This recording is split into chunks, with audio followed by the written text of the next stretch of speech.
Apologies for the technical issues with us here at Larkhall. You've not missed anything though. Don't need to worry. I can just hear engines firing up for Micromax UK, their second heat of the day. And this will be another key one, Nicole, to see how we're going to be lining up for those super heats tomorrow. Absolutely will be. It was a busy micro heat one. Expect the same thing within this one. You've got Benedictus Masiokas on that front row, joined by Charlie Page as your pole sitter. They were two drivers to keep an eye on the first one, as was Dean Pahal, who of course won our round at Dunk as well. So you've got some big hitters within our micros, big hitters who are now on a completely dry circuit for what will be one of their first dry runnings here this weekend. We have had pretty much wet conditions throughout all of testing, so this is going to throw things up a notch for some of our drivers, really show who can go out there and put good laps in with very limited testing. Let's have a very quick run through your grid whilst the drivers are heading around the far end of the circuit. So Charlie Page starts on pole position, Benedictus Masiokas alongside on the front row, Dean Singh Pahal and Harris Barber on row 2, Alfie Garrett and Albie J Stubbs on row 3, Ralph Martin and Dax Farrer on 4, Arlo Gamble and Seb Crawford on row 5, Otto Amy, Freddie Walker, Dimitar Uzanov, Chloe McGill, Max Armitt, Oliver Woodall, William Mazzali and Albert Farrow complete the 18 runners for this one. We are racing once again at Larkhall. 10 minutes plus 1 lap for Micromax UK. Who is going to grab that pole position for the super heats tomorrow? Well, at the moment, it's Charlie Page leading this race from Dean Singh Pahal. Dean, the winner from Dunk, as well, has had a good start there from third on the grid. It's demoted Benedictus Masiokas, your winner from heat number 1, down to third place through turn 6 towards turn 7 now. Is this the point where Singh Pahal will have a go for the race lead? Not on this occasion. Solid start though for Charlie Page, continuing to show some really good pace here at Larkhall, as there is a move down the inside for second place. Masiokas through past Singh Pahal. Good stuff by Masiokas, your O-plate driver who had a good run of things in the first heat. Can he get even better within this one though? Midfield section, no busy stuff just yet, no major movers within the opening lap. You won't maybe see drivers pick off huge numbers of positions in the early stages like you would in wet conditions, as it doesn't get anywhere near as busy. As down the inside for the race lead goes Masiokas through turn number 4, makes it stick and gets himself ahead of Charlie Page. Down the back straight they will go, and it is Masiokas ahead of Page, Pahal, Garrett and Harris Barber as your top 5. Barber is a little way off your top 4. Page continuing to push around Masiokas through that hairpin. They are close. Lunge could be on, but settle down are your top 4. Garrett, a driver who competed here last year and had a top 10 result, is in the grid once again. Can he one-up his position from 2024? As under investigation goes Otto Amy, sat there further down in the order. It's P12 Otto currently finds himself. A few drivers who've unfortunately fallen down the order. Chloe McGill sadly down to 17th place. Arlo Gamble, such a shame for Arlo, because should note again a really good qualifying early today for Arlo. A big step forward, another one of our rookies, first time runners in the British Karts Championships. Yeah, Arlo's unfortunately fallen down to 18th place. Back at the front of the field though, Masiokas and Page right now in this finishing order. That would set the grid for tomorrow's super heats in the same order of the O-plate and number 33. Like Alfie Garrett was going for a move there on Dean Singh Pahal, and yes, Garrett has got through into third place. Albie J Stubbs is on the move as well. Number 99 there is up to 5th place for Sam Pollitt Racing. End of another lap here at Larkhall. It's Masiokas leading from Page by 0.2 of a second. Very even on time, both of them in the very low 57 point somethings. Garrett from Singh Pahal, Stubbs, Barber, Martin, Crawford, Farrow and Farrer making the top 10. Good to see Ralph Martin there up in 7th place, having a stronger run this time, Nicole. Similar stories from the Strawberries then as what we saw at Dunk as well, because we see Harris Barber and Ralph Martin bumper to bumper once more throughout racing. Barber sat there in 6th and Ralph Martin, a rookie driver in your field, following him around there in 7th. Both drivers just trying to pick off Albie Stubbs there in 5th. Eyes back on this one though. This is the mid-pack section. That's Ralph Martin now losing a position to Pharaoh. Pharaoh gets through, makes it stick, looks over his shoulder. Nicely done there by Albert, who now finds himself in 8th place. Benedictus and Charlie Page still your 1 and 2, but Charlie Page is now your fastest driver out there on the circuit. Gets a good run out of turns number 2 and towards 3. Will the move be on going into turn number 4? Not quite yet. Through all drivers go from 4. That's Pharaoh on your screen, looking strong. Down the back straight they go once more then, in a bit of a lull phase within this one. Nobody looking for overtakes just yet. 5.5 minutes left to go on the timing board. And then, Andrew, bit of a chat amongst us two then. So far within this grid, predictions as we go into Superheats. What are you thinking for our micros? I think it's pretty difficult to see past Benedictas Masiokas. The performance that we've seen from Benedictas, another one of my drivers who's improved most this season. You know, he's got that rhythm of getting to the front, even when he's not got pole position. He's able to pull his way back through the order, and the other drivers are really going to have to step it up to defeat him here this weekend. I'm also going to go on sticker watch.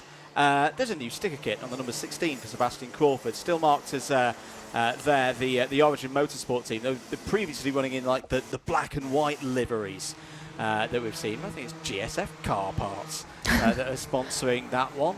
And I'll be down there later to try and get some new spare parts from my Master MX-5. Down the inside, one of the SF Sam Pollitt goes then. That's further back in your field.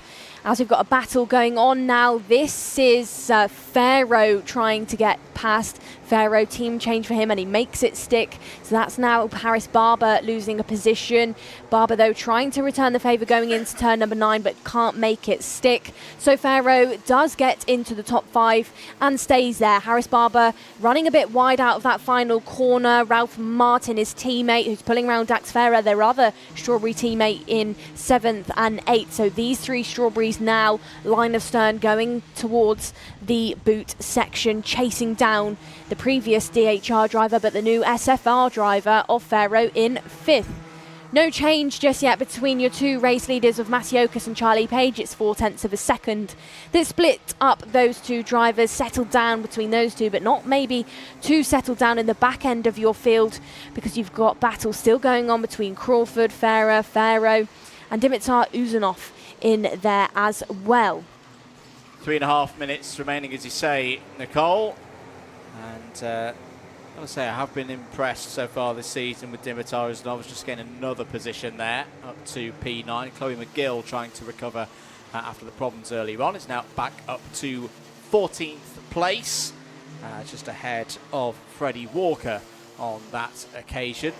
Not done at the front of the order there as well. You just saw Page still right there behind Masiokas. The gap is 0.35 of a second. This result right now would swing things back to Page in the battle for second place in the intermediate classification, although it's another one of those, we often say this in karting, would you rather start on the outside of row number 1 or the inside of row number 2?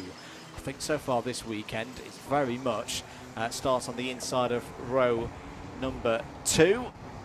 We'll see what the conditions are like tomorrow morning. That's the quick side of the battle between Alfie Garrett and Dean Singh Pahal for 3rd place. Got 2 seconds as an advantage over Albert Pharaoh. Pharaoh, your biggest mover in this race, up 13 places. Charlie Page, new fastest lap there, Nicole, reminding Benedictas Masiokas that he's not going away. Absolutely, it's just less than 0.2 of a second now, so Charlie Page absolutely looking on the door as Dean Pahal gets it completely wrong going into turn number 4. That was a driver mistake, I'd say, on the braking by Pahal. Just looked like he overcooked it, maybe panicked a bit, lost the rear end going into 4, but that's drama for Dian, who now drops down into 9th place, and almost a big moment for him because he did pull back onto the racing line quite quickly, probably in a state of panic there, as we've now got a change for the race lead. Benedictus Masiokas has been overtaken by Charlie Page. That fastest lap put in by Page has really helped him on these dying stages to get past, and now leads the way out of the final turn. Masiokas has not been put off though, because he goes down the inside at turn number 1, returns the favour, takes the race lead back, but Charlie Page is going to try and snatch it. No, he doesn't, concedes a position, drops back into 2nd. Through turn number 4 they go, but now Alfie Garrett finds himself all alone. He did have Dian for company, but now Dian, mid-pack, he's nowhere now. That's drama. There is a drop down the order for Dian Singh Pahal, but at least still well positioned in the intermediate classification. Only drops to 6th in the intermediate points. This is a great battle though between Masiokas and Page. 45 seconds remaining on the clock, so there should be 2 more laps after this one. This has been a much sterner test for Benedictus Masiokas. Charlie Page has been in very good form here at Larkhall. Strong through free practice yesterday, clearly strong through TQ this morning as well. But what's been really positive for me, this is not a driver that we're talking about in terms of necessarily being the most local. Was originally based down in London, of course, but right now Charlie Page is showing the kind of pace that we saw in the club meeting last week, and that's the key round Larkhall. Such a tricky circuit to get into a rhythm as a race driver. Charlie Page is keeping the championship leader very, very honest here. Time is up. They'll see the final lap board next time around. No other changes in the rest of the order. Alfie Garrett's 3rd place right now is also going to convert through to a 3rd place on the grid for the Superheat tomorrow. Remember, no championship points from today, as in there won't be any championship points awarded. All of the intermediate points from today carry over into those Superheats. We have those Superheats. That then gives us a final intermediate classification from which the first set of championship points will be awarded for this weekend. Investigation flag out for the number 23 of Dian Singh Pahal. I wonder whether that is maybe for the rejoin that we saw after the spin a few laps ago. But Masiokas and Page continue to lead this race. Garrett a comfortable 3rd, and Albert Farrow has done nicely there in 4th. Absolutely. Good stuff by Farrow, though. 14 place gain to break into that top 5. So actually looking this weekend like that team change has done good things for Albert. Down the back straight they go. This is your mid-pack section led by Harris Barber. Looked like he was going to get teammates of Ralph Martin to challenge, but Harris keeps onto the position. There we go then, challenge going on. That's Dian in the middle of this fight, trying to hold off the drivers behind him, but looks like he's going to lose out. But drivers that are not losing out in the front is Benedictus Masiokas, who takes the race lead ahead of Charlie Page in 2nd. It's just under 0.4 of a second that splits up the two. Challenge still going on. It's absolutely not over in the back end of your field. Big changes going on between the drivers in the back section. That was Crawford, Pahal, Dimitar Uzunov and Oliver Woodall fighting out right until the very end.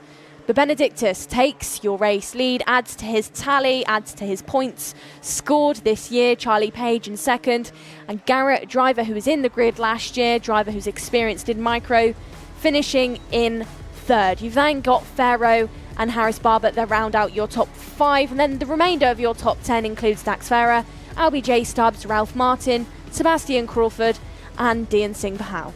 Very good day's work there for Masiokas. 11th place for Dimitar Uzunov, 12th for Ollie Woodall, 13th Otto Amy ahead of a recovering Chloe McGill. Arlo Gamble as well got back into the top 15 ahead of Freddie Walker, Max Armit and the debutant William Mazzali. For Masiokas, that will be a 5-point lead in the intermediate classification overnight. That, if I've got the maths right, is quite useful. Obviously he would like to win the Superheat tomorrow, but he doesn't necessarily need to. So as long as he can just keep himself up in that top 2, top 3, Benedictus Masiokas is on course for another big haul of championship points from the points available tomorrow. Charlie Page will be on the front row for that superheat tomorrow. Very good run for the privateer.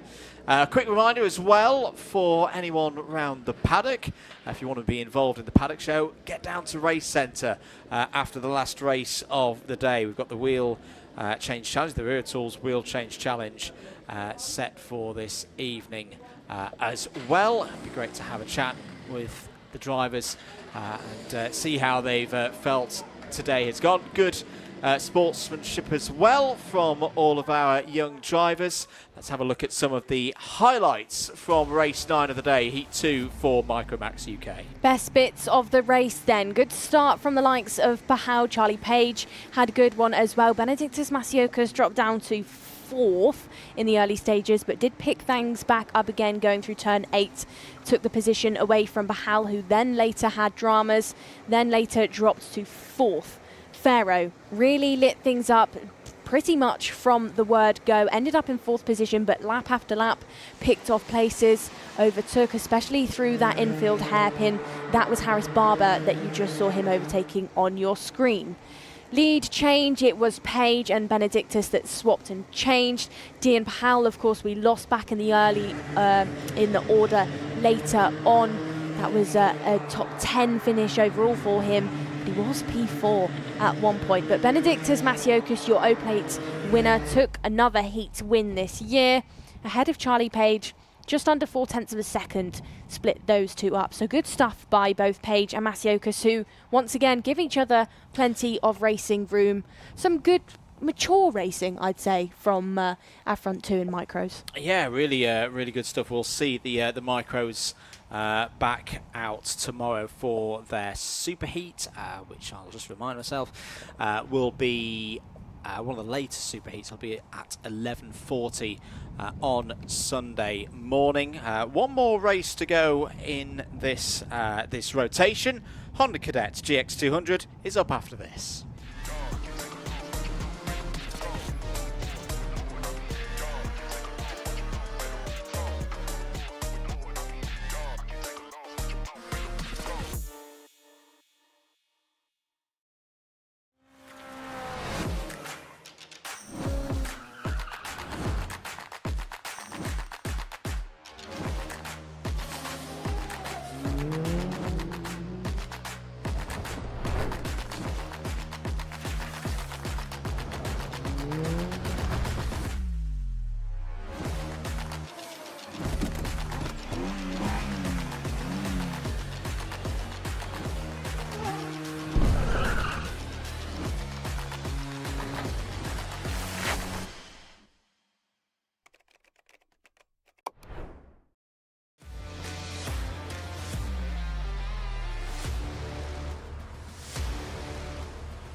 Last heat of the second rotation brings us to Honda Cadet GX200. This is the decider for the grid of the superheat tomorrow, and we'll see the resumption of the battle between Archie Loveridge and Riley Blakemore. That is your first row. Luke McGall and Ronnie Jones will go from row number 2 in this one. On row 3, we'll find Shaylin Srikantan and the S-plate holder Archie Cannon flying the flag for Scotland. Also flying the flag for Scotland, it's Carl Kerr, 7th on the grid, joined by Jayan Prakash. That's row 4.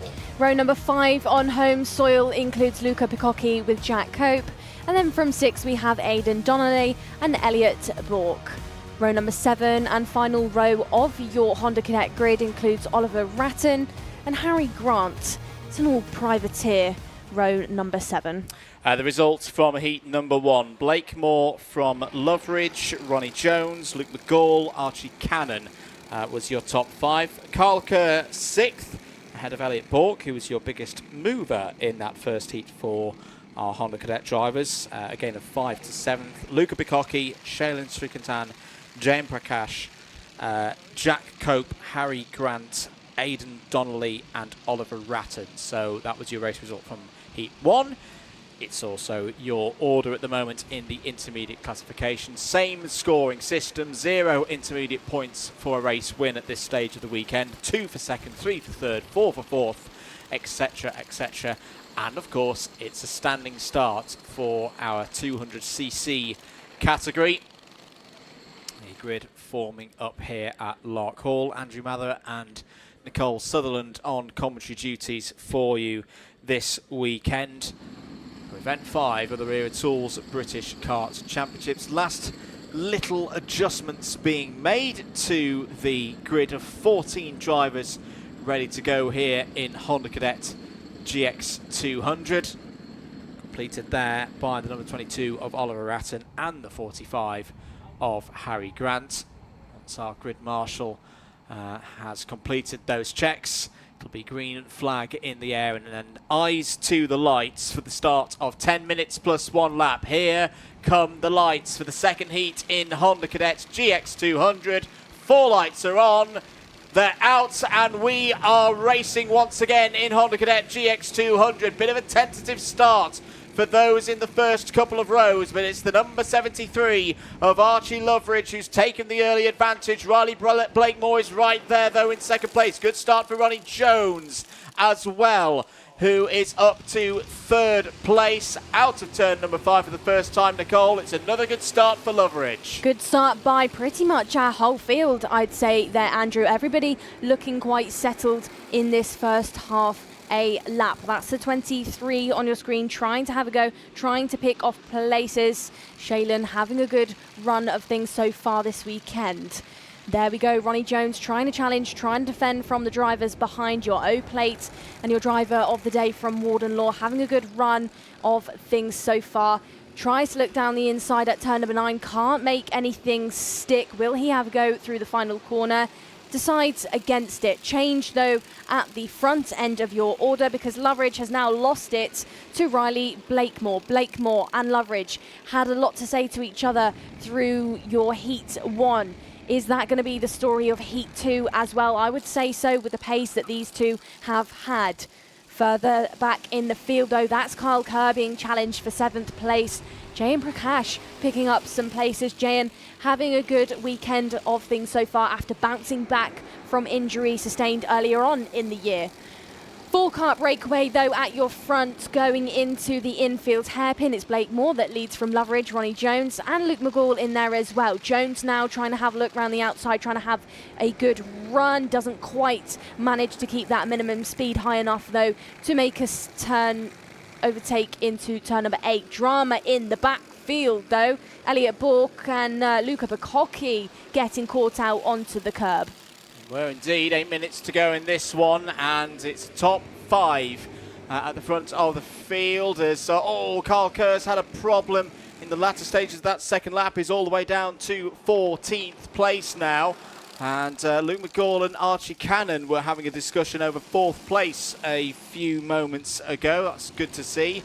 I think that the big difference here in this race versus heat number 1 though, Nicole, is Blakemore's gone for that move for P1 far earlier. Yeah. We saw him quite happy to just sit behind Loveridge for 8 or 9 laps of the first one and then make the move late on. This time he's taken the initiative. He wants to lead this race out, and for me at the moment that's a good move, mainly because of the proximity of Ronnie Jones there in 3rd place. Yeah, not sure if it's intentional by Blakemore as we've got to move down the inside further back. I think that's Srikantan getting challenged by the 85 of Jack Cope. But I think what Blakemore is maybe unintentionally doing here is backing up Loveridge into the hands of Ronnie Jones. Ronnie's got the pace to be in the top 3, so Blakemore, by making that early on overtake, unintentionally brings Jones, brings McGall into the fight as well, and turns it into a bit more of a scrap, which can maybe give Blakemore a heat win. Fastest goes McGall in that P4, so chasing round, and I think he's got some fire in his belly there, really trying to suss out where he's faster than Jones there in 3rd place. Into the hairpin they go once more. The 73 of Loveridge just losing out on the exit, maybe went in a little bit too hard, looks over his shoulder to Jones there in 3rd. But it's still a 4-car battle for this lead. But Archie Cannon, the S-plate there in 5th, looks like he's creeping up on this top 4 now.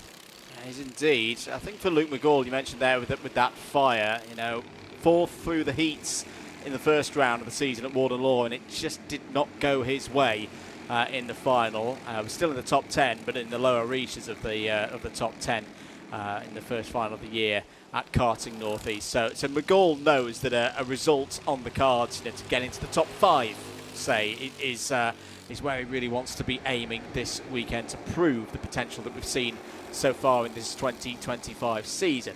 5.5 minutes to go. Here are your top 4. Blakemore, Loveridge, Jones and McGall.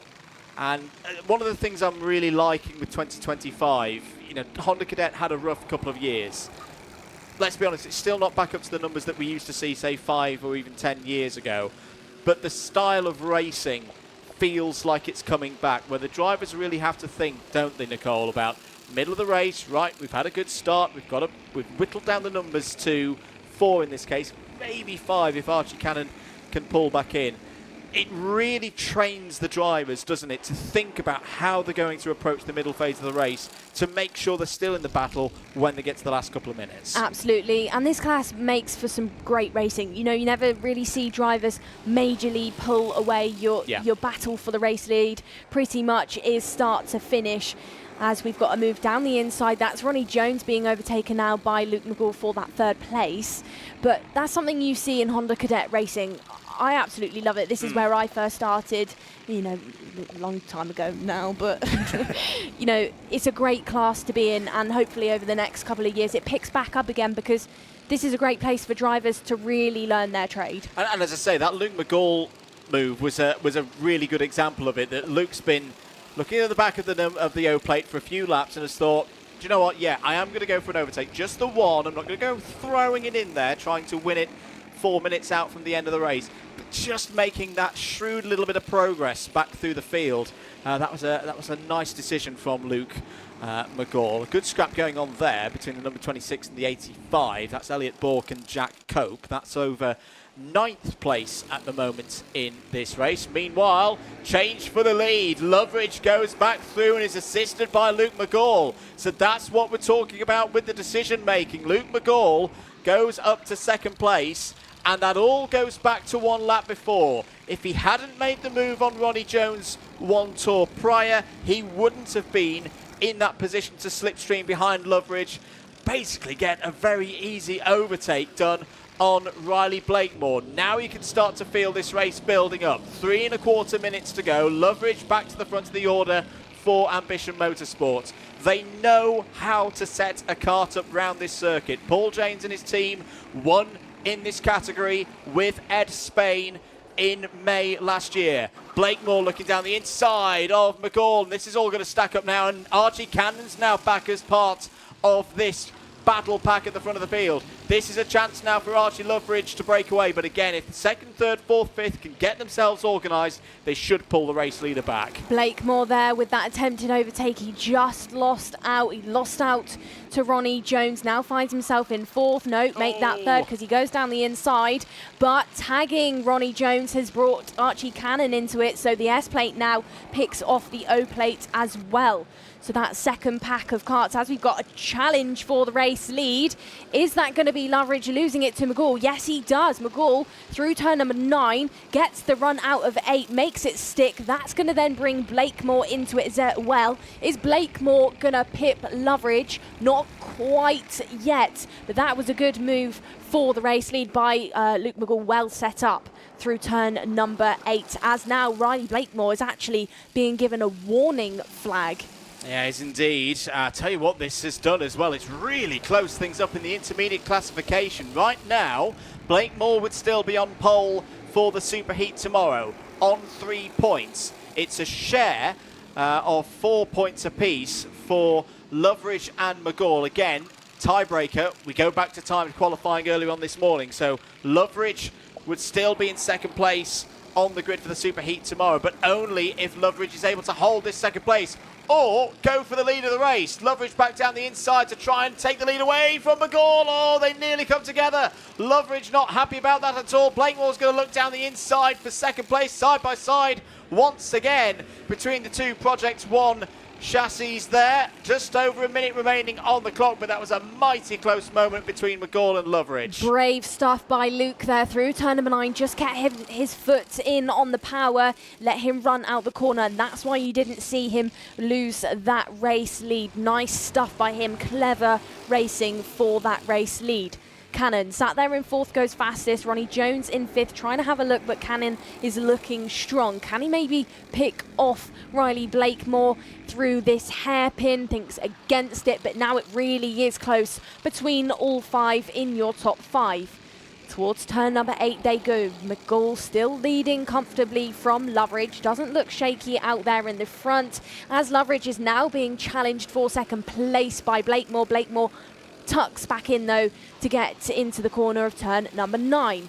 Luke, good run out of the last corner, still leading, head ducks towards the steering wheel, trying to duck under some of that wind that's out there. Runs a bit wide onto the rumble strip, but it isn't going to affect him too much. It isn't going to break that gap that he is given in front of Loveridge. Loveridge still just on that back bumper, but hasn't been able to push through just yet. Warning flags going out once more, but this time to Jack Cope, the 85, the down in the order. Jack currently sat down just outside the top 12. Race still being commanded by Luke McGall though, sitting on that tighter line, trying to defend now in the late stages. The clock has run out as Jack Cope now is given a 5-second penalty out there on the track. Through turn number 8 they go. Luke looking over his shoulder, looking a bit nervous now to hold on to this race lead from Loveridge. Loveridge through turn number 10, looking steady. He's using his experience. He's trying to suss out where the rookie driver lacks to him. Is it going to be through turn number 4 as Luke goes defensive off of the rumble strip? Is this the stage? No, it's not. No, not quite yet, but Luke McGall's done a very, very good job so far in this race. If he's to win it, that would be fantastic. But if they do find a way through, he can still be very proud of how he's managed this one. This has been a big step forward for Luke McGall. He's only got a couple more corners to go to try and secure 3rd on the grid for the super heats tomorrow. Loveridge trying to find a way through and defend at the same time. Oh, McGall's got a little bit deep, side by side, pod to pod towards turn 8. Who's going to have the lead going into turn number 9? Loveridge tries to throw it around the outside. Blakemore's going to get both of them. Blakemore has got both of them. Riley Blakemore from 3rd to 1st in a matter of a couple of corners. This has been classic Honda Cadet, and Riley Blakemore wins Heat 2, will be on pole position for the super heat tomorrow. Luke McGall holds on to 2nd place. Archie Cannon goes up to 3rd. Jones 4th, Loveridge 5th. Loveridge threw it all in there, Nicole, but it just didn't quite work. The 2 best last lap racing we've had so far today have both come from our Honda Cadet categories. What a finish by both heats, from Blakemore, from Cannon, from Archie Loveridge as well. All have given some great racing so far, and they'll do the same tomorrow. But Riley Blakemore once again shows the rest of the grid who's boss. It's another heat win from him, but this time it's ahead of Luke McGall, like you said, Andrew, in that 2nd place. Good racing from Luke to come through the pack. And those late changes actually mean that that will be your front row for the super heat tomorrow as well. So Blakemore, as we know, pole position. Luke McGall on 6 points. Sits 2nd in the intermediate classification after those 2 rounds of heats. Cannon, Jones, Loveridge, Bukkake, Prakash, Srikantan, Cope and Ratton all in the top 10 on the road. Donnelly, Bork, Kerr and Grant. Tough day for Harry Grant here today, but all 14 drivers who started the race finished the race. And as we say, the order for them on the grid for the super heat tomorrow. Remember, all of these intermediate classification points will carry over into the super heat tomorrow. We race one more time before we get the first championship points of the weekend awarded. But it'll be Blakemore, and McGall on the front row. Loveridge and Jones row 2. Cannon and Bukkake row 3. Great day there for Luca Bukkake. Remember, Luca raced with us for the first time as a wild card here last year in that May meeting in 2024. So Luca Bukkake's 6th What a bit of development that has been for another one of our young drivers. Srikantan and Prakash will be row 4. Kerr and Bork will be row number 5. There's your driver P1. Riley Blakemore looking to get momentum going in this key part of the season.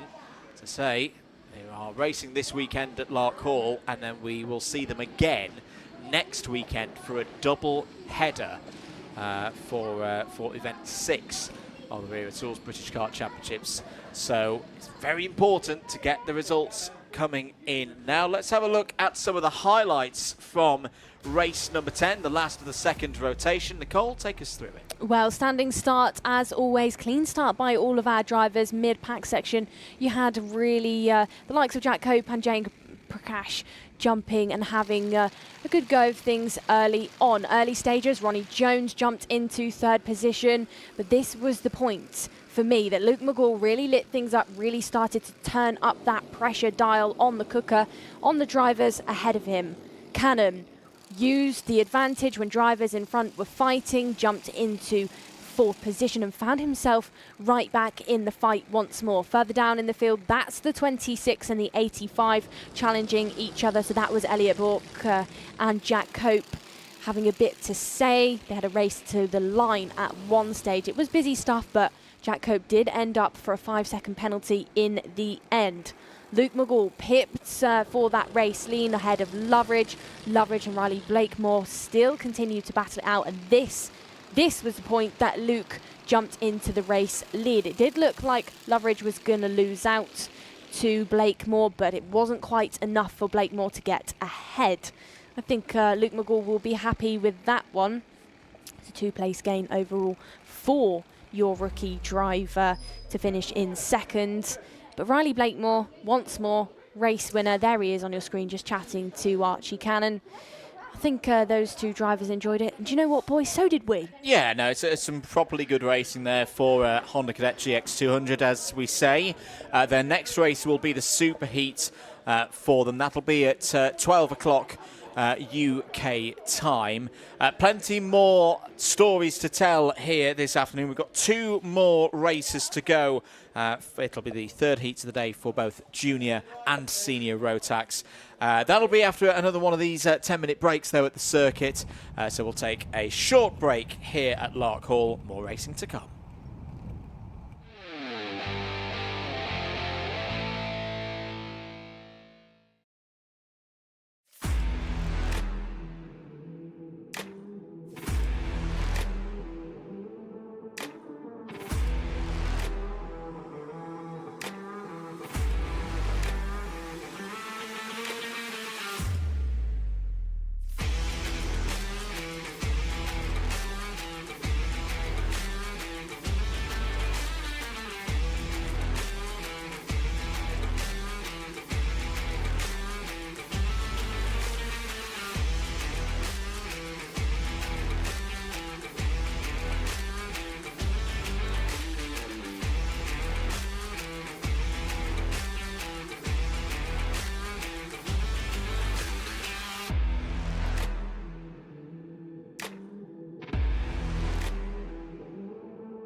Motorsport is naturally a fast-paced and dynamic environment. Dealing with a specialist insurance advisor helps to ensure that your specific needs are covered. We have access to a complete portfolio of products including personal accident, on-track damage, property and event liabilities and cancellation. We can help drivers, teams and manufacturers, event organisers and circuit owners and venues. Visit marshsport.co.uk/motorsport to find out more. Welcome back to live pictures here at Larkhall International, the premier kart circuit in Scotland. It's event 5 of the Wera Tools British Kart Championships. Andrew Mather and Nicole Sutherland on commentary duties for you today. We've had a great day of racing so far. Started out in wet conditions. Still a little bit greasy out there on circuit, but the stage is set quite superbly for a very dramatic end to the day. We've got 2 more races to bring you here on your Alpha Live broadcast. If you're new to either the Alpha Live or Karting UK YouTube channels, do make sure that you've subscribed. We'll be back tomorrow, of course, for the super heats and the big ones, the finals, to decide who are going to be our latest round winners in the Wera Tools British Kart Championships. And if you enjoyed that, we're back next weekend as well at PF International for our IAME classes and more. It should be a really good weekend at PF. And if you're in the local area as well, you can, of course, attend the round next week and here as well. But I'd bring your brolly, I'd bring your coat and your walking boots as well. It's not the fault of the locals, of course, but it has been a little bit wet here this weekend so far. Nicole rejoins me here at the commentary position. Nicole, I'm really excited for these heats. Yes, they're not super heats and finals. We'll have the enjoyment of those tomorrow.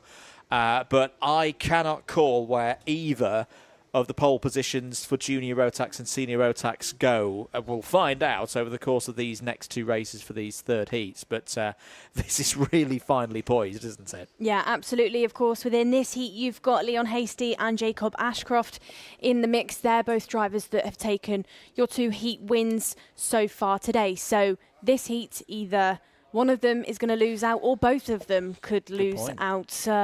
But I think Hasty and Ashcroft will meet each other at some point throughout this heat. I wouldn't be surprised if they trade a bit of paint. But of course, you've got Matteo Palazzo thrown in the fight as well. Home soil for Matteo, fast on this circuit. So don't count him out. Maybe he's the driver that can throw a tool in the works and be the one to take a heat win away from Hasty and Ashcroft. I'd say it's a testament to how competitive junior Rotax is at the moment, that you've got 4 different teams represented in the first 4 drivers in an A versus B race.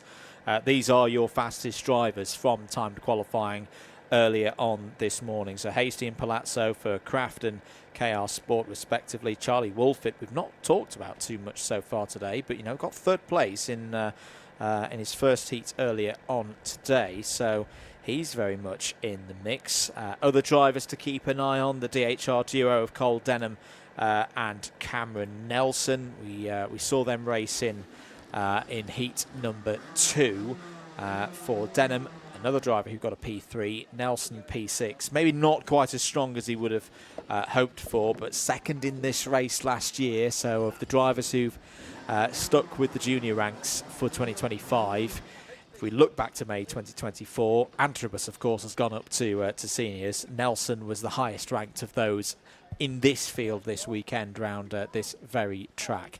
The pre-grid is, of course, filling up for this third heat of the day for junior Rotax. The other thing that we should note as well, as I'm just thinking this thought through, yes, I think I'm right on this one. We often talk about Group A having a tyre advantage in their first race. That's because it's normally against Group C and they've already raced once. They didn't get that today because of the changing conditions, but they do get it now, do they not? Because they've not run on a slick tyre so far this weekend. You can see that from Leon Hasty's O-plate. That is a brand new set of mojos on the kart. For everyone on the Group B side of the grid, it'd be great to have a little look at Matteo Palazzo's KR Sport just behind. Once it appears on the grid, not the cart directly behind, because that's Charlie Wolfert's MLC 295. But in theory here, we are going to see Group A have their tyre advantage, Nicole, arguably in an even more important race for them. You absolutely are. Hasty, then your driver starting at the front row, like you said, Andrew. He had those wet tyres, so he had a commanding win on wets. We threw question marks around whether he was helped in those conditions because of his height and being heavier in the grid, maybe running a bit less lead than some of the other drivers. But in this one, he's now got another advantage where he's on slick tyres. Cole Denham, who's starting on that third row, he's already scrubbed in those slicks, as has Jacob Ashcroft on the second row. Matteo starting alongside, he's not on fresh rubber anymore. So maybe watch once more Leon Hasty, run away with things.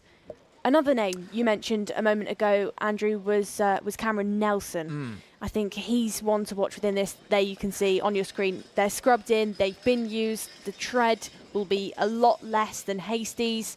That's Matteo's kart there. So that's going to play into things for this heat. So explain to us, Nicole, for the uninitiated. I mean, we can visibly see the difference between Palazzo's tyres and Hasty's tyres. Now, the tyres will still be giving good performance. Yes, we often talk about this step, don't we? Yeah. But what does that feel like as a driver? How will Hasty's tyres feel in those initial laps versus Palazzo's? So actually, in the initial laps, the drivers who have already scrubbed those tyres in will have an advantage because they've not got to work to scrub off the sheen on the tyre. Release agent. Whereas Leon will. So in your first probably 2 laps, Leon's going to have to work a bit harder. He's going to be sliding around a bit more compared to Denham and Palazzo.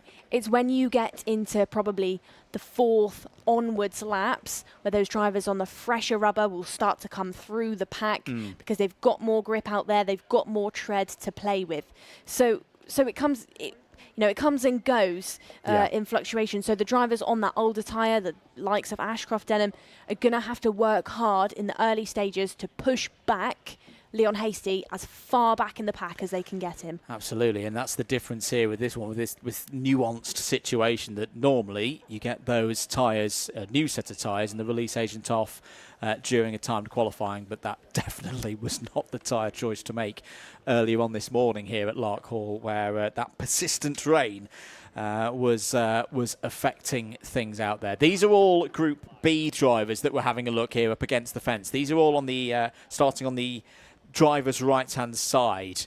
There's Jack Collinson. Jack Collinson needs a big drive here. The driver who flies the flag for both the UK and Latvia has been racing this season in the FIA Karting Academy Trophy for Latvia. So good for us as a championship. It's not just the likes of Finlay Lyons and Harrison Whittaker who've been on that grid, but Jack Collinson as well. Looks like we are about ready, though, for the final heat of the day for Junior Rotax. Race 11 is up next.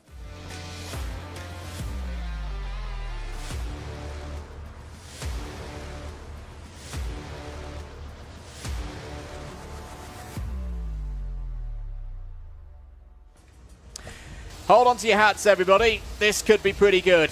Heat number 3 for Junior Rotax with pole positions in the superheats on the line. Matteo Palazzo and Leon Hasty form out an all-Scottish front row here at Larkhall. Jacob Ashcroft and Charlie Wolfert go from row number 2. Row number 3, Cole Denham and Kai Clark.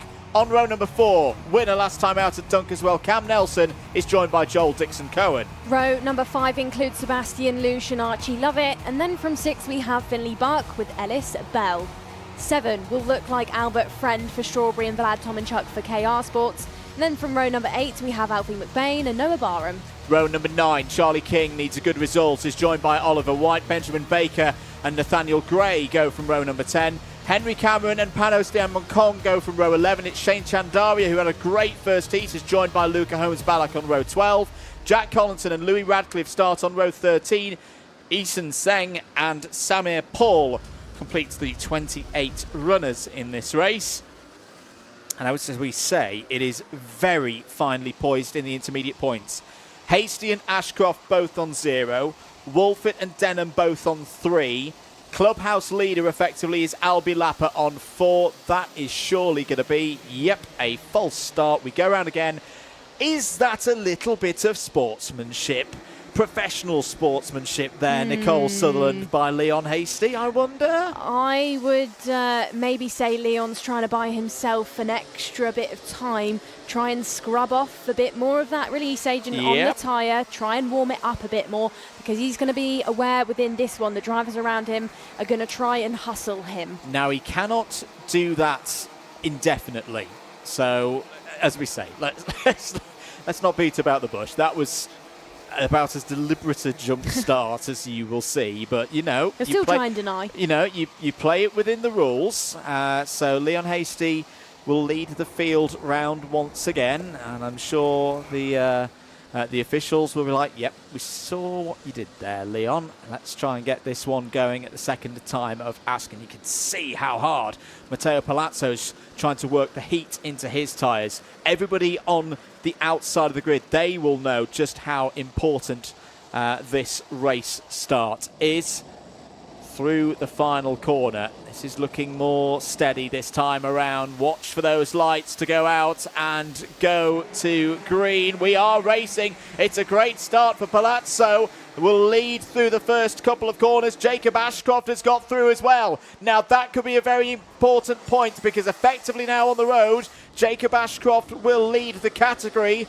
Ashcroft has got ahead of the only other driver in this race, Leon Hasty, who is also on 0 points. Still a long way to go though. 9.5 minutes remaining. I think there were a couple of drivers in trouble towards the back of the field, Nicole, so we'll keep an eye on live timing to see who's falling down the order. Cam Nelson, with nowhere to go there, has lost 3, maybe 4 positions. Just had to get out of the lane, otherwise he would have gone into the back of the driver ahead and would have risked getting a 5-second penalty with a front fairing. It's off the road there. It's one of the SPRs and a KR as well.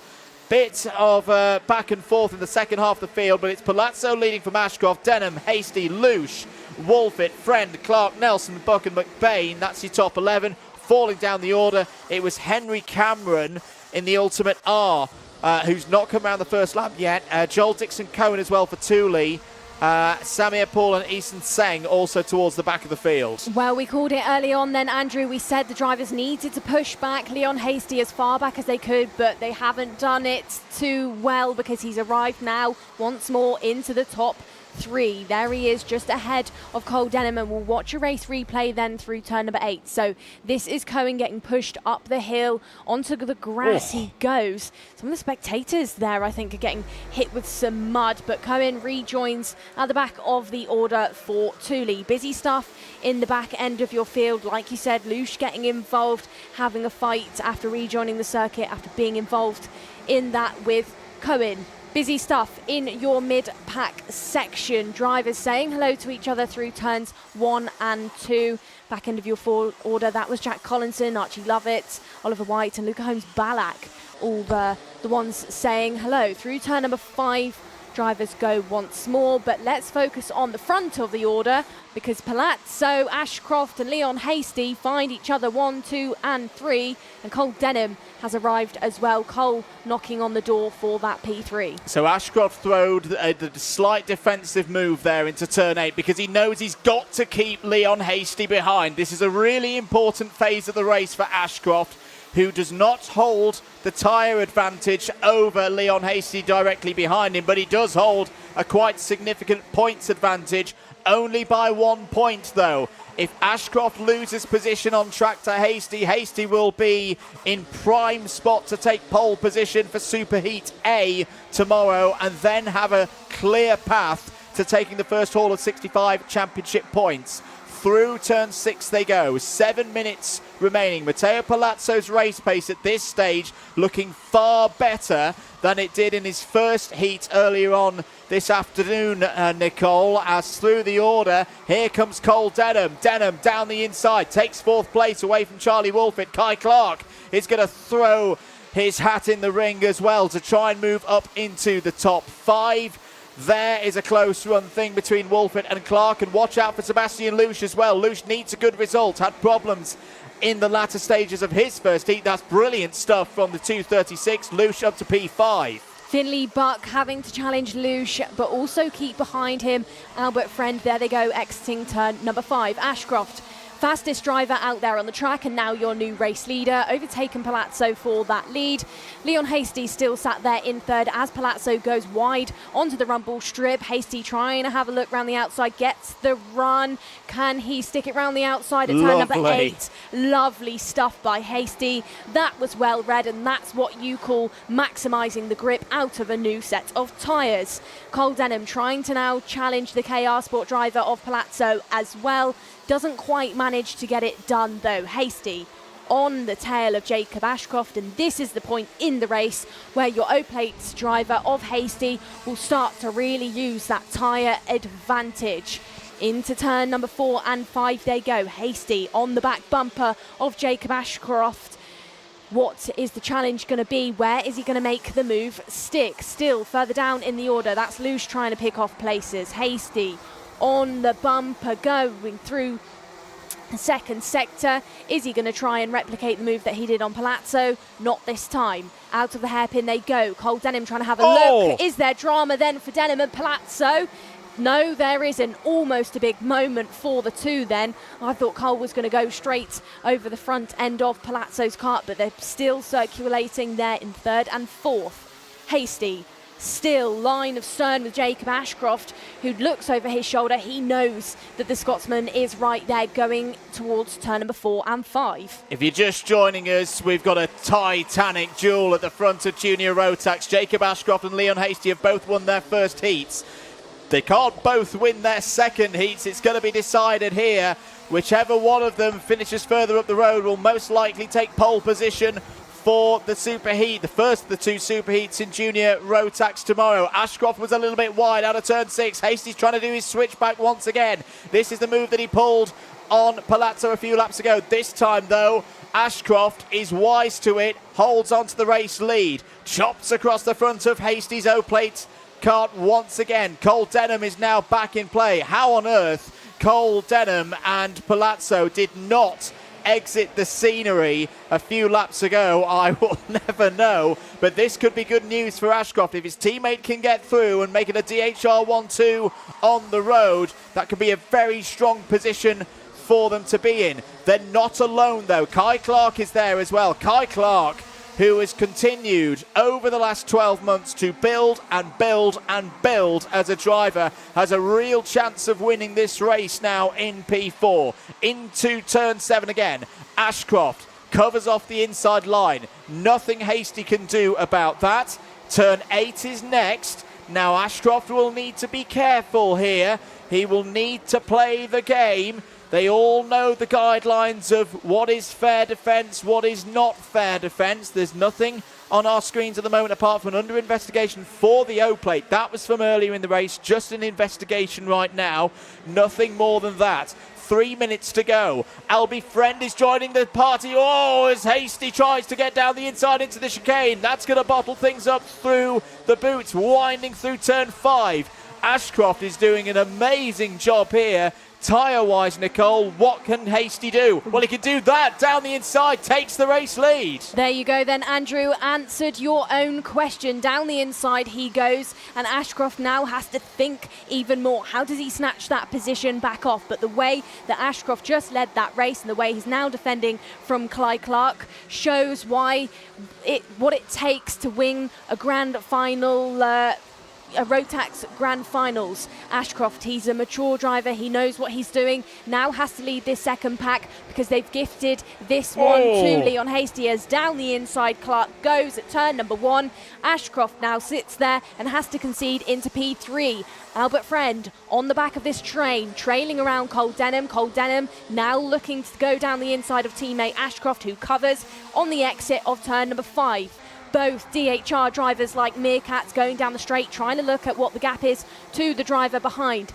Ashcroft goes defensive into the corner, goes defensive into the hairpin from teammate of Cole Denham, but Cole Denham will not take too lightly to that because he's a racer. He doesn't care about team games. Will he get the run out of turn number 8 and towards 9? No, he doesn't. Ashcroft still sits there in third place, fastest driver on the circuit. But down the inside, Denham goes at the final corner. And now it's Denham, your driver, in P3. Ashcroft now, the number 8 driver out there on the circuit. Nelson, yeah. Nelson Warning flag out there for blocking. But going back to Ashcroft, sat there in 4th position. The next driver he's going to have to think about losing a place to is absolutely Albert Friend, because Albert Friend is being written an invitation as well. And all this battling that's going on is gifted Kai Clark some breathing room, which is gifting Leon Hasty a mighty lead of over a second and a half. Apologies to Jacob Ashcroft if I'm mistaken in this, but should note as well the 242 did receive a warning flag. As off is one of the strawberries there. It's the 228 off the road. That's going to be Luca Holmes-Ballack, who was up 11 positions in this race. That's a real shame for Luca, who was on the podium last year in the lower categories when he was in Minimax.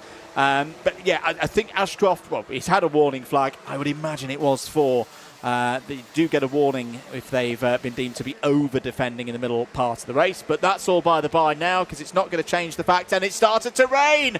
Oh, it started to rain here at Larkhall. Well, how about this for a turn of drama? And Leon Hasty's nearly off the road. Through turn number 6, the slippery surface flag is out. Has this junior Rotax race got one more twist in the tail in the battle for superheat pole position tomorrow? Everybody's going to have to tiptoe around for one final lap here. Clark's Time is up. Kai Clark is massively on the charge here now. Kai Clark is in the same tyre situation as Leon Hasty. The slick tyres he's got are a little bit fresher than those behind, but this is all about temperature, compound temperature now, and who can keep their nerve round a slippery Larkhall now. We're on the final lap. Hasty still leads. If the result finishes this way, Hasty will be on pole for Superheat A tomorrow. They are taking chunks out of that curb now. They go back to the wet lines. Ashcroft would still have pole position for Superheat B. He's in second place in the IC right now. But look at the drivers on the older tyres now. They're now coming back in the latter stages of this race. Leon Hasty is having to slow this down. He's trying to win this the Sir Jackie Stewart way, the slowest way possible. Out of turn number 8, is there going to be an opening there for Kai Clark? Can he draw alongside? No, Hasty gets the door shut.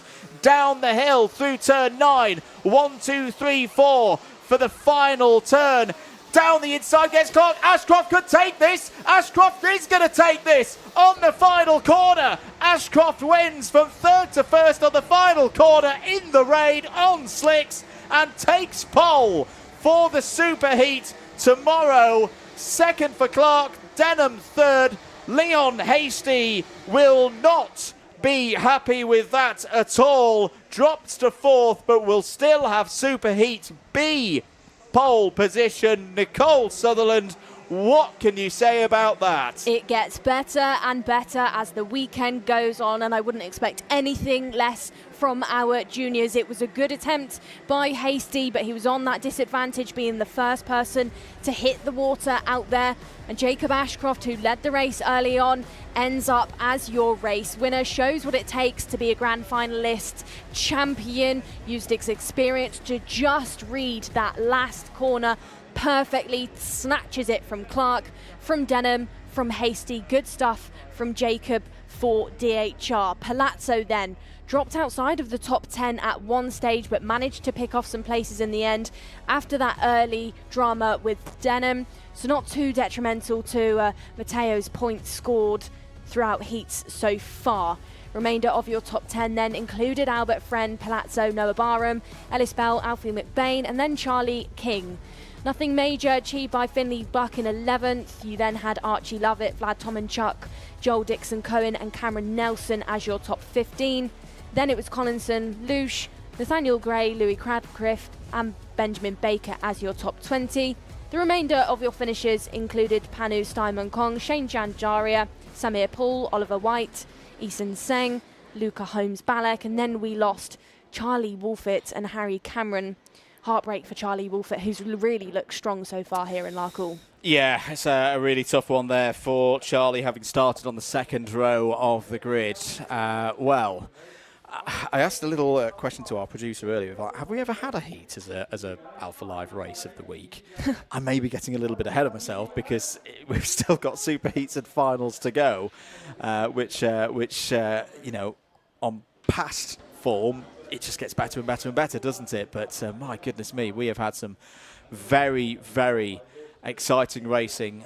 Leon Hasty, I think you can tell by the body language there, not too happy. I mean, you can sympathise with him. I would say he was trying to do it the Sir Jackie Stewart way, which for those who don't know about that, Jackie Stewart always used to try and win races as slowly as possible to take care of machinery and get to the end. You can't win a race if you've not seen the checkered flag. Do you think he backed it up a little bit too much, though, Nicole? The challenge that Hasty would have been dealing with in that one, though, Andrew, is that he's the first driver out there hitting the water. Therefore, he's hitting more water than the other drivers because the likes of Clark, Denham and Ashcroft were having the rain cleared off the track by the driver ahead. So if you're a race leader, when you're on slicks on wet, you're naturally going to be the one that struggles the most because you're the first person that hits it. Therefore, you're hitting more of it. Yeah, no, it's a very good point that you make there, Nicole. We should stress as well that the results are, of course, provisional. If you want to keep up to date with all the news, head across to the British Kart Championships website for that. Let's have a look at some of the highlights from that final heat for Junior Rotax. Everyone trackside was very much looking forward to this one. The early stages did not go Leon Hasty's way. I should note as well, I think he swapped sides there. It is the pole sitter's privilege to elect which side of the grid they start on. So Palazzo getting through in the early stages. This was how we lost Joel Dixon-Cohen. Some of the spectators at the side there having a close encounter there with the Thule Motorsport driver. It's Archie Lovett, the other driver involved. Solid race for Cole Denham as well, I thought there, Nicole. Again, just keeps chipping away with points. Keeping himself towards the order. I'm intrigued to see how we can do tomorrow. Yeah, Cole maybe didn't have the year he would have liked last year in his rookie year of junior racing, but he's looking stronger within this one. There we saw him have a almost big moment with Palazzo. Palazzo dropped down to 11th, but Cole managed to keep going on the road. Cameron Nelson had a bit of a busy race out of turn number 5, and this was the point then. This was when that rain started coming round. We lost Luca Holmes-Balak in this as well for Strawberry. He's not having a great weekend or really a great year of things, is Balak for his rookie junior year. This was the big moment, though. This was your final corner. You can see visibly, the rain coming down. Ashcroft really got it well read. Hasty, he lost out, but it wasn't really any fault of his own, I would say. No, and Kai Clark, we should note, wasn't too happy at the end of that race as well. So, yeah, more to come, of course, from the juniors later on in the weekend. They'll be back tomorrow for the first of their super heats at 10 o'clock. Because it's a grid bigger than 34, there'll be 2 of them, so 10 o'clock and 10:20 for those 2 super heats tomorrow. One more race to go here this afternoon, this early evening at Larkhall. Seniors are up after this.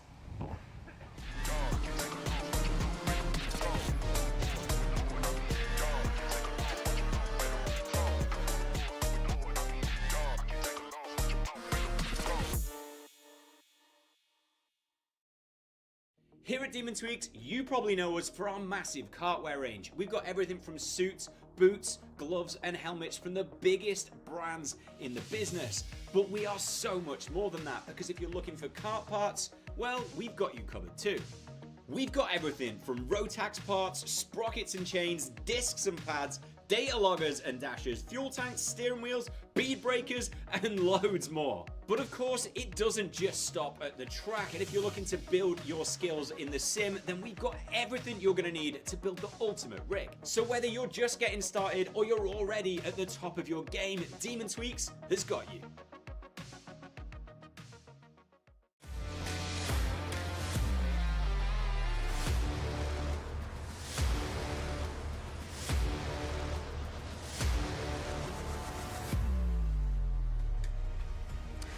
Last race of the day, it's the 3rd heat for Senior Rotax, and once again, it's all to play for here at Larkhall at this stage of the weekend. Lewis Gilbert and Matthew Higgins go from the front row.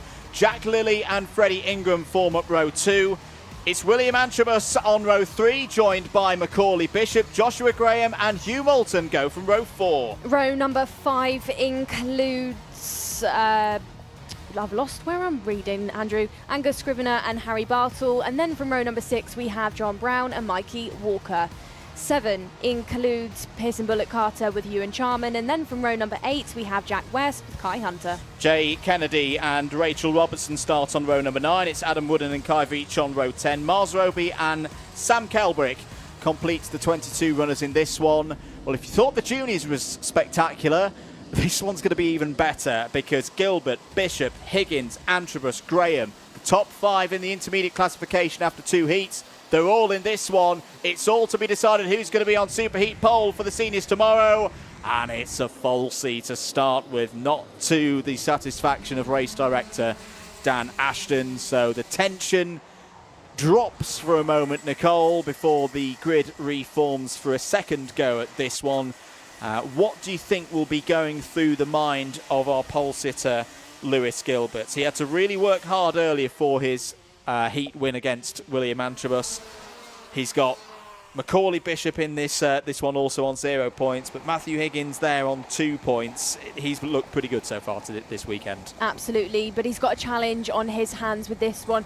He knows that William Antrobus has got the pace. They met each other in that first race with the waving moments that we were laughing about, but he's also got to think about Higgins and Bishop that he saw weekend after weekend in 2024, 2 of his biggest competitors throughout all of his years of racing.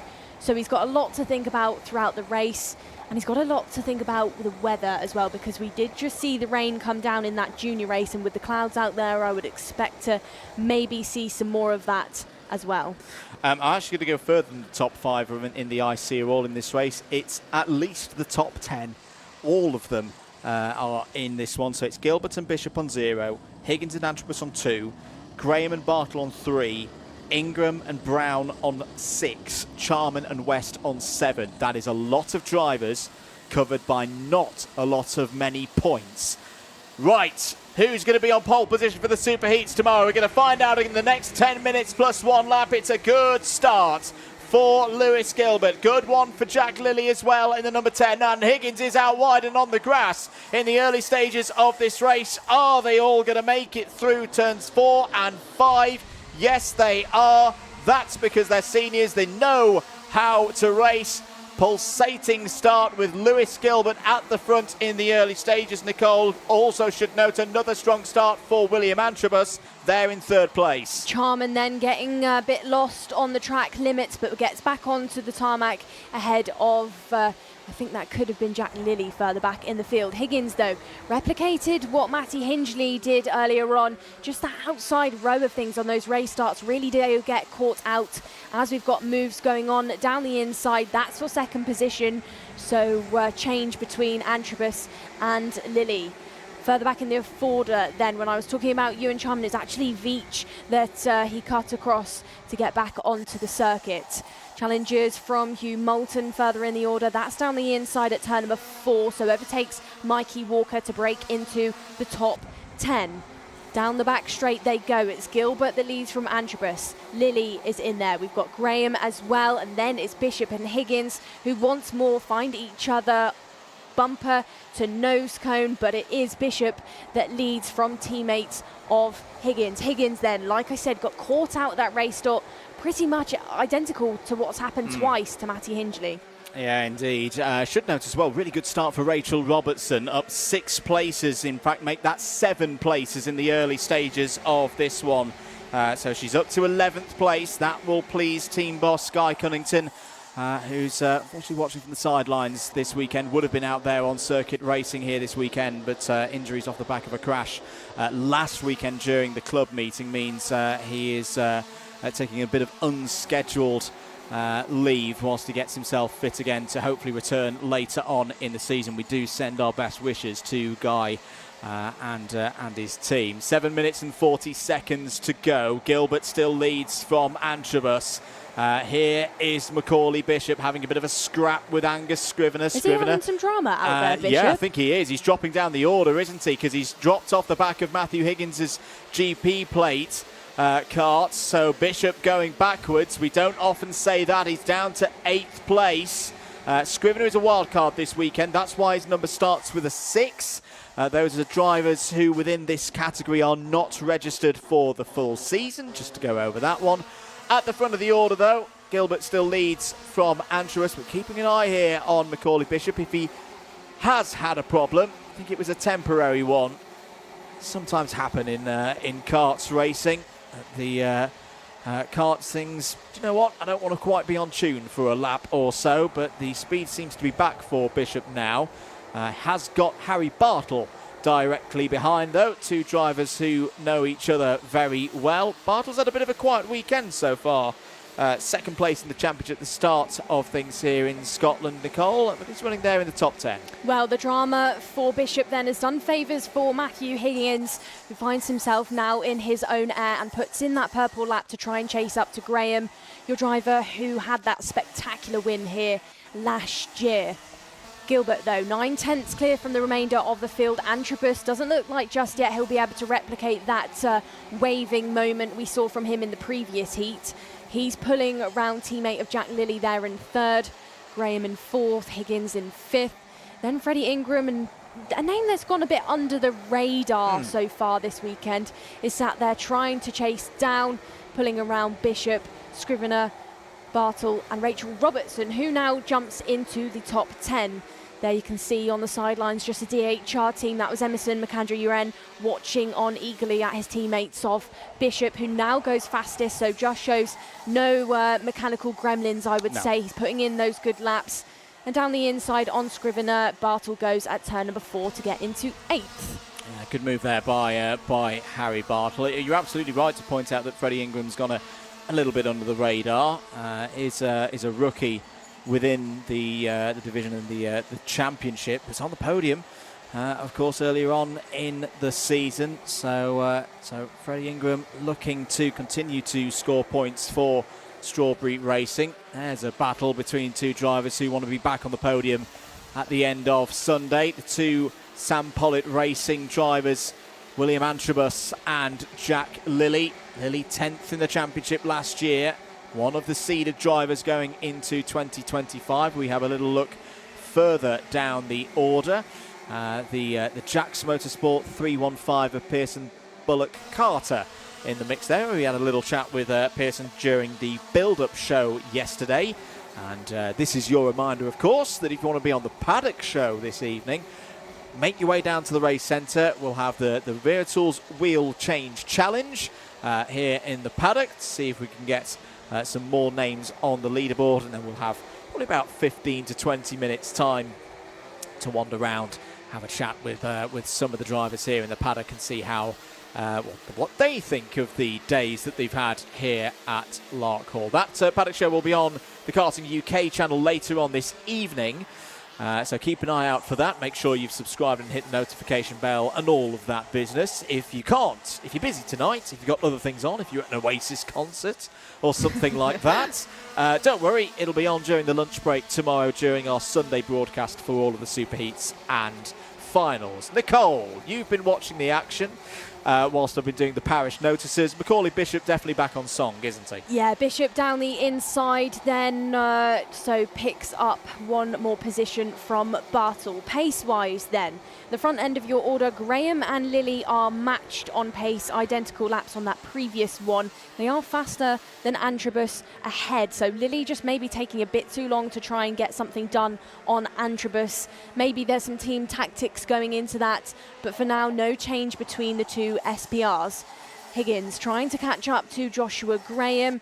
The pace difference between Higgins and Graham is that Higgins is faster by just under 2/10. So the GP plate really trying to push hard to jump onto the back of the KR, trying to get a fishing rod out and hook him in. Lilly right there on the back bumper of Antrobus now, a driver that's doing double duty this year in both British Kart Championships categories, IAME and Rotax, is now overtaken for that second place. Lilly bit the bullet and got it done, and that has brought Graham and Higgins right into the fight. Higgins turns up the dial through the final corner, overtakes Joshua Graham, so now the GP plate finds himself in fourth, chasing down Antrobus. Graham doesn't sacrifice any pace, he's still right there, and then it's Bishop, your fastest driver on the circuit, and Freddie Ingram in seventh.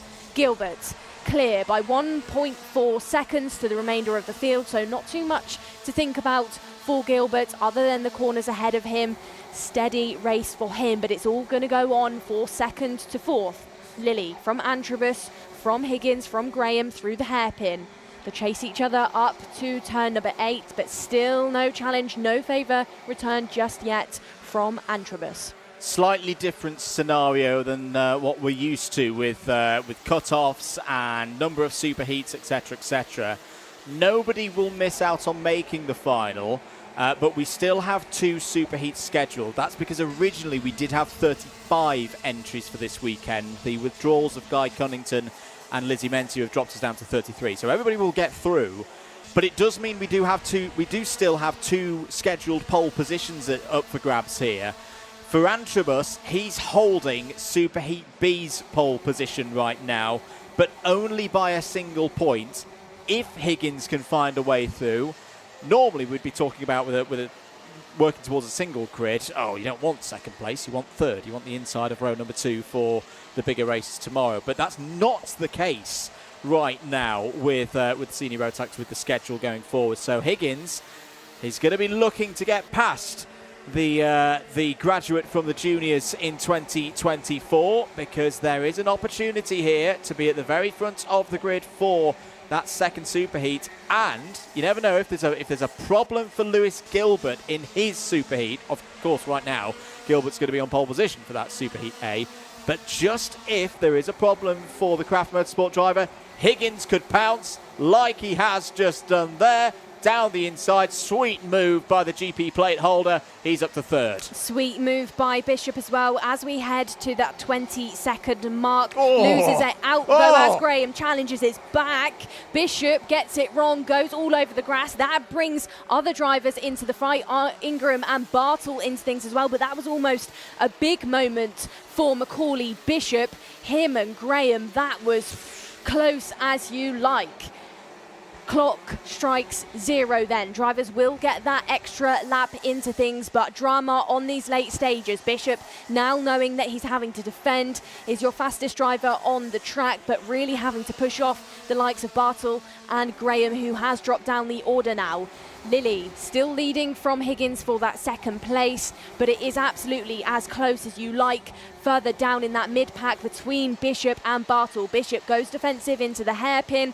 Lilly replicates, goes defensive into turn number 8. Graham trying to fend off Angus Scrivener for that 8th place, but Graham gets it wrong up the banking, almost runs onto that dirty grass section. Lilly under pressure, looks over his shoulder to the GP plate sat right there. Matthew doesn't use as much rumble strip out of turn number 1. That's helped him. He's got the legs going into turn number 4. Can he set it up on the exit of 5 and down the back straight? Bumper to bumper they go then. Lilly looking like he's panicking slightly, keeps looking over his shoulder. Defensive into the tight right. Loses out then, and the GP plate of Matthew Higgins read him like a book. Goes down the inside and takes away second place. Really good stuff there from Matthew Higgins. He doesn't necessarily need these points for the pole position in Superheat B tomorrow, but you never know with these intermediate points carrying over. On pole for Superheat A will be Lewis Gilbert. Gilbert delivers again at Larkhall. Higgins second in the final heat of the day will be in the other Superheat tomorrow morning. Third for Lilly, fourth for Antrobus. That result means for Antrobus, he will be on the front row again for a Superheat. He'll be on the outside of row number 1 with Lewis Gilbert for Superheat A. All of these results are provisional, of course, though. Freddie Ingram, another impressive run for Strawberry Racing, P5, and Freddie should have a decent position once everything shakes out for those Superheat grids tomorrow. Macaulay Bishop, P6. I've no idea how he got stopped in that clash at turn 8, but he comes home, gets some more points on the board. He will also be on the front row for a Superheat tomorrow with Higgins, that'll be in the second one. Bartle, Graham, Charman and Scrivener all in the top 10. Good drive from Rachel Robertson. Capitalised on that strong start, finishes P11. That was your biggest gain in that race. Jack West up 4 to 12th ahead of John Brown, Adam Wood and Pearson Bullock Carter all in the top 15. Moulton, Hunter, Kennedy, Walker and Reach all in the top 20. Sam Kelbrick and Miles Groby completes the finishes. All 22 drivers who started the race finished it. But it's the championship leader, Lewis Gilbert. Yes, on home soil. Yes, he knows this place very well. But you've still, particularly in this category, got to go out and deliver. Shake of hands there between Gilbert and Higgins. They are your pole sitters for the 2 superheats tomorrow. They will meet again later on in the weekend, of course, but not till the final. You can watch all of those races on Sunday finals day here from Larkhall tomorrow on the Alpha Live and Karting UK YouTube channels. For the parish notices as well, those 2 races in seniors. 10:40 for Superheat A, 11 o'clock local time here in the UK for Superheat B. The final for senior Rotax goes at 1:20 in the afternoon. Good stuff from all seniors, though. We thought it would maybe be a bit more dramatic than it was after what we watched from our juniors, but there's more in store for tomorrow's racing, like you said, Andrew. So I think, audience, make sure you tune in tomorrow because it will get feistier. I think a lot of it also delivers to how professional a performance that was from Lewis Gilbert. Yeah. You know, we didn't see a lot of him during that race, but he just took off.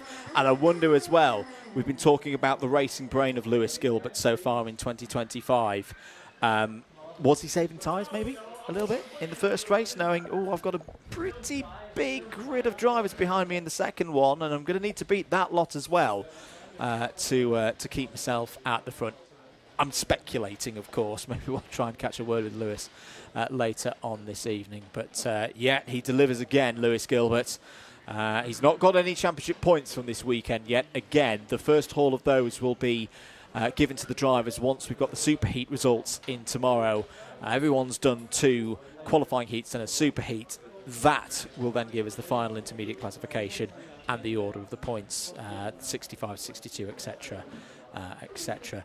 I always find this really interesting, Nicole. The drivers straight away over to the laptop just to check their pace. They get into all the data from Motorsport Timing. Let's have a look at some of the highlights then from that last race of the day. Nicole, take us through it. Good start by our drivers then. Higgins early on in that second place, same as what happened to Hingley early on, gets caught out onto the rumble strip, dropped down to about 4th or 5th, but later did replicate it and managed to pick off places. Back end of your order then, the likes of Pearson Bullock Carter got shuffled early on, had to make overtakes through turn number 4 and got busy between him and further down drivers, the likes of Kai Hunter, who's not quite having the weekend he would have wanted so far. Lily went down the inside of William Antrobus through turn number 8. This was then when Matthew Higgins overtook Antrobus as well. Graham and Bishop. This was the story. This was almost a big moment, and big props to both drivers for the kart control, because how on earth neither of them lost it when clipping that bit of grass is impressive. At the end of things, it was, though, Lewis Gilbert, a commanding win, pretty much lies to flag, unchallenged, 2.8 seconds clear from the remainder of the field, and finds himself on pole going into tomorrow's superheat, as does William Antrobus for Superheat B for our seniors. Very good stuff there from the seniors. That, of course, brings us to a close for the racing action here today. But we are back tomorrow, bright and early here in Scotland. 10 o'clock will be the green light time for Superheat A in the juniors. Superheat B follows 20 minutes afterwards. That will be a category that does have a cut-off as well, so a number of drivers who've not had good fortunes today will need to have big races in those 2 to make sure they make the top 34 and go through to the final. No such worries for the seniors. 33 of them means they will all go through, but they've still got to navigate their way through their 2 superheats at 10:40 and 11 o'clock. Minimax's single superheat then goes from 11:20. Then for Micromax, that's 11:40 that they will have their third race of the weekend. Honda Cadet go from 12 o'clock for their superheat. That takes us through to the Paddock Show replay. We're going to be going out and filming that one now. So if you're at the circuit, do head down and give us a hello at the race centre. If you want the exclusive production, shall we say, of the Paddock Show, that will be on the Karting UK channel later on this evening. 8 p.m. is what I'm told in my ear will be the go live point for the Paddock Show over on the Karting UK channel. That's the only place that you can watch it this evening.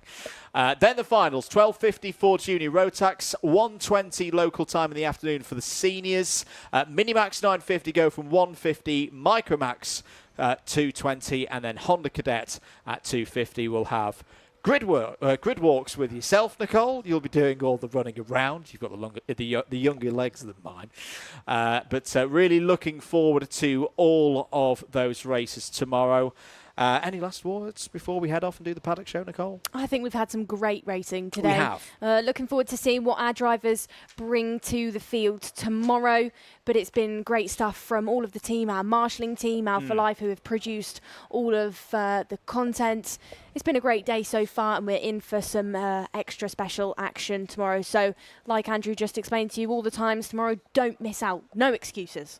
No excuses indeed. Thank you very much, everybody. I hope you've enjoyed the coverage here today. We've definitely enjoyed calling the racing here from Larkhall for Event 5 of the Wera Tools British Karts Championships. We will see you 10 o'clock tomorrow morning for the start of those superheats. It's going to be a great Sunday. Bye-bye.